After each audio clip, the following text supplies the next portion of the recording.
agiye kuza vuba bidatinze, aje gutabara abarengana, abahora bo Satani yagize imbohe, igisubizo ku bibazo byananiranye.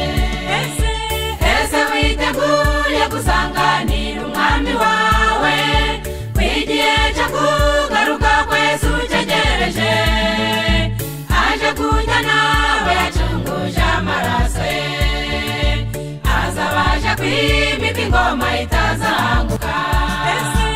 Ese witeguye gusanganira umwami wawe, kwigihe cyo kugaruka kwesu cyegereje, aje kujya nawe yacunguje amaraso ye, azabasha kwimika ingoma itazahanguka.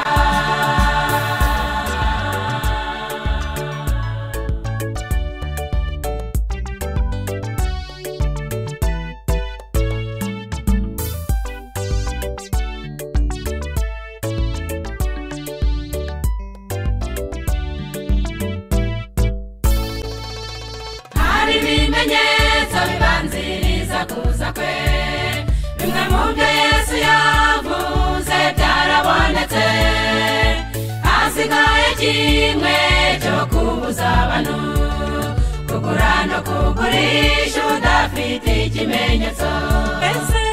Ese witeguye gusanganira umwami wawe, kwigihe cyo kugaruka kwa Yesu cyegereje, aje kujya nawe yacunguje amaraso ye, azabasha kwimika ingoma itazahanguka.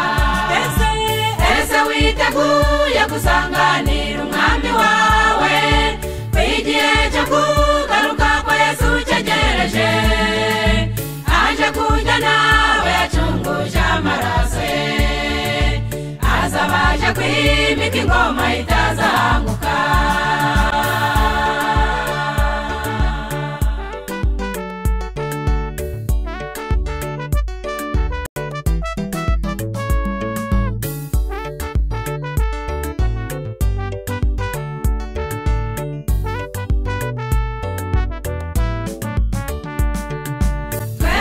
Muri iki gihe bimeze bite?